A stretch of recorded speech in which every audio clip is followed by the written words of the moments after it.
عن حذیفة قال قام فينا رسول الله صلى الله عليه وسلم مقاما ما ترك شيئا يكون في مقامه ذلك إلى قيام الساعة إلا حدث به حفظه من حفظه ونسيه من نسيه قد علمه أصحاب هؤلاء وإنه ليكون منه الشيء قد نسيته فأراه فأذكره كما يذكر الرجل اذا غاب عنه ثم اذا رآه عرفه متفق علیہ۔ حضرت حذیفہ رضی اللہ تعالیٰ عنہ کہتے ہیں کہ ایک دن رسول کریم صلی اللہ علیہ وسلم نے ہمارے درمیان کھڑے ہوئے جیسے کہ واعظ اور خطبے کے لیے کھڑے ہوتے ہیں، پس اس قسم فتنہ جو چیز اس وقت سے لے کر قیامت تک وہ کوئی پذیر ہونے والی تھی ان سب کو ذکر فرمایا اور ان میں سے کوئی چیز نہیں چھوڑی۔ ان باتوں کو یاد رکھنے والوں نے یاد رکھا اور جو بھولنے والے تھے وہ بھول گئے۔ حضرت حذیفہ رضی اللہ عنہ نے یہ بھی فرمایا میرے یہ دوست اس واقعہ سے واقف ہے، لیکن حقیقت یہ کہ حضور علیہ السلام نے جن باتوں کی خبر دی تھی اور جن باتوں کو میں بھول گیا ہوں، اگر ان میں سے کوئی بات پیش آ جاتی تو میں اس کو دیکھ کر اپنا حافظہ تازہ کر لیتا ہوں، جس طرح کہ جب کسی غائب شخص کا چہرہ نظر آتا ہے تو وہ چہرہ دیکھ کر اس کو پہچان لیتا ہوں۔ تو نبی علیہ السلام نے قیامت تک آنے والے فتنوں کی پیشن گوئی فرمائی تھی، صحابہ نے ان کو یاد کیا، بعد والوں کو بتا دیا تاکہ جو ہے جس زمانے میں جو فتنہ ظاہر ہو تو اس سے بچنے کی پھر بندوبست ہو جائے۔ حضرت عائشہ صدیقہ رضی اللہ تعالیٰ عنہ کہتی ہے کہ میں نے رسول کریم صلی اللہ علیہ وسلم کو یہ فرماتی ہوئی سنا کہ سب سے پہلے جس کام کو عمدہ کر دیا جائے گا، حدیث کی راوی حضرت زید بن یحییٰ نے وضاحت کی کہ اسلام میں سب سے پہلے جس کام کو عمدہ کر دیا جائے گا، جیسے برتن کو عمدہ کیا جاتا ہے الٹا، وہ شراب ہوگی۔ عرض کیے گئے یا رسول اللہ یہ کیوں کر ہوگا جب شراب کے متعلق اللہ تعالیٰ کے وہ احکام بیان ہو چکے ہیں جو سب پر ظاہر بھی ہو گئے ہیں، تو یہ کیوں کر ہوگا؟ حضور علیہ السلام نے فرمایا لوگ ہیلوں اور بہانوں کے ذریعے اس کو پینا شروع کر دیں گے اور طریقہ یہ اختیار کریں گے کہ اس کا نام بدل دیں گے اور اس کو حلال قرار دے لیں گے۔ تو یکفؤ یہ الٹ دینے کے معنی ہے، مطلب یہ کہ اسلام میں سب سے پہلے جس چیز کو الٹ کر عمدہ کیا جائے گا وہ شراب ہوگی، کہ لوگ شراب پئیں گے اور نام اس کو دیں گے کہ یہ نبیذ ہے یا مسلط ہے یا ابیجو ہے۔ آج کل یہی ہو رہا ہے، لہٰذا ایک حرام چیز کو حلال کہہ کر استعمال کریں گے۔ اگر کسی نے جان بوجھ کر حلال کو حرام کہا تو یہ تو کافر ہو جائے گا، اور اگر تعویل کیا تو فاسق بن جائے گا۔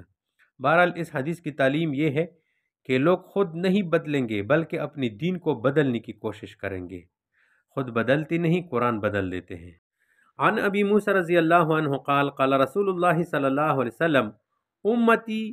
هذه امت مرحومت لیس علیہا عذاب فی الآخرۃ عذابها فی الدنیا الفتن والزلازل والقتل، رواہ ابو داود۔ حضرت ابو موسیٰ رضی اللہ تعالیٰ عنہ کہتے ہیں کہ رسول کریم صلی اللہ علیہ وسلم نے فرمایا میری یہ امت مرحومہ ہے،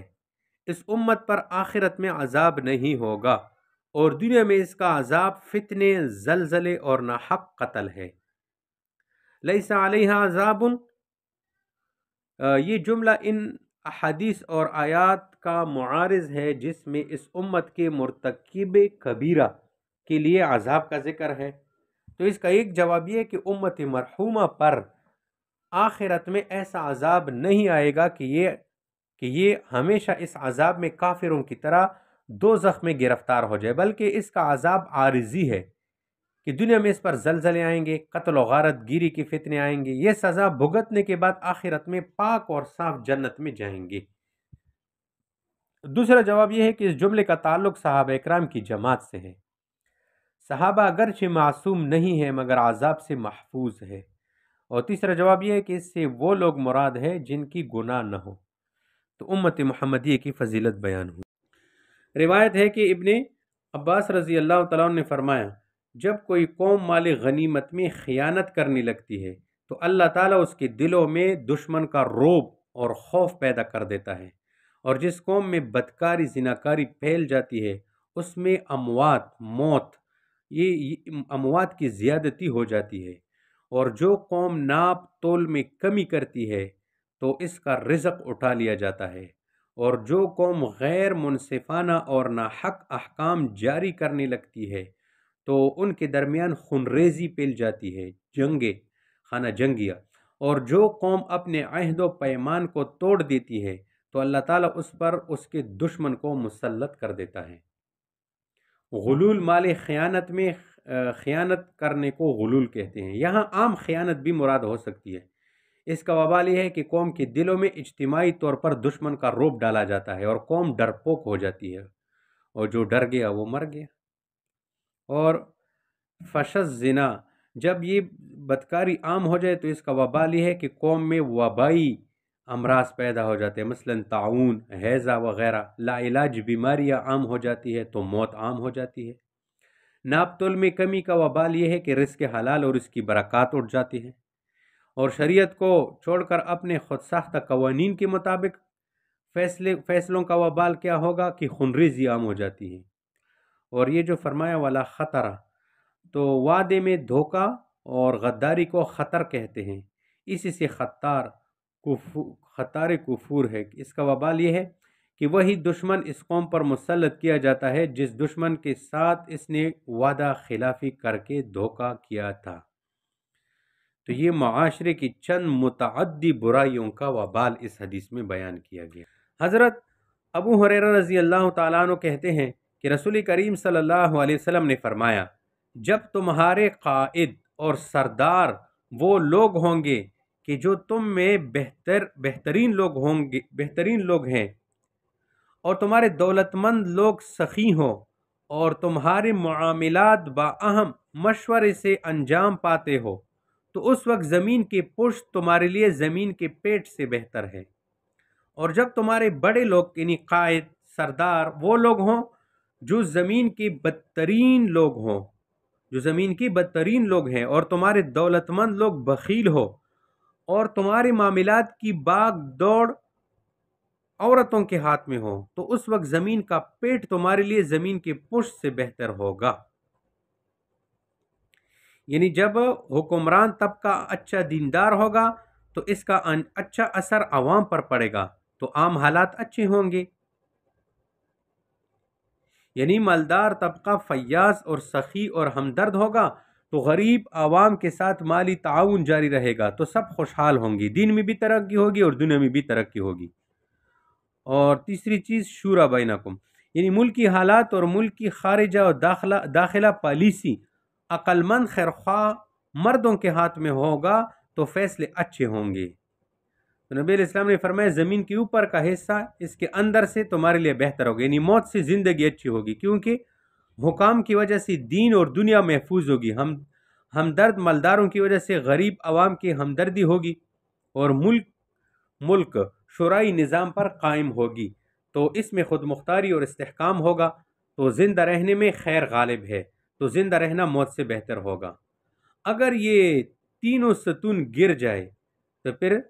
زندہ رہنے سے موت اچھی ہے، کیونکہ غلط حکام عوام کو گمراہ کر دیتے ہیں، جس طرح آج کل ہو رہا ہے۔ اور یہ جو الا نسائکم، یہ ناقصات العقل عورتوں کی اشاروں پر چلنے والوں کی طرف جو ہے اشارہ ہوا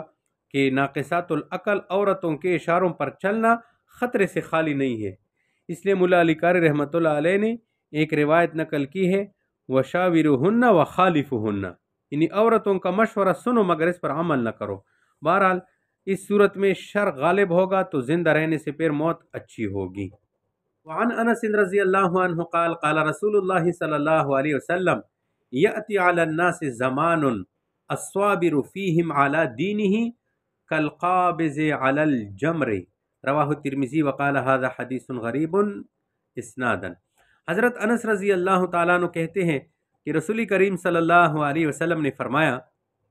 لوگوں پر ایک ایسا زمانہ آئے گا کہ اس وقت لوگوں کے درمیان اپنے دین پر صبر کرنے والا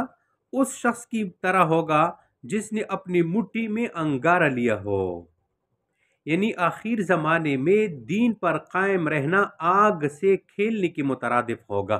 آج کل اس کو ہم دیکھتے ہیں نا کہ باہر ملکوں میں، اپنے ملکوں میں، خاندانوں میں جو ہے کوئی دیندار بن جاتا ہے، کوئی عالم مولوی بن جاتا ہے تو سارے لوگ اس کو کیسے عجیب عجیب انداز سے جو ہے دیکھتے ہیں. دیندار آدمی کو جو ہے بعض تو جو ہے ان حالات سے مغلوب ہو جاتے ہیں اور انہی کی طرح ہو جاتے ہیں. بعض جو ہے اس پر ڈٹ جاتے ہیں، اس کو تکلیف ہی آ جاتی ہے، صبر کرنے لگتے ہیں. تو جو کچھ بھی ہو دین پر قائم رہیں. ہم دین کو سیکھا، دین کو سینے سے لگایا، اب اس دین پر جمے رہے، استقامت جو ہے اختیار کریں. ان اللہ وملائکته یصلون علی النبی یا ایها الذین آمنوا صلوا علیہ وسلموا تسلیما.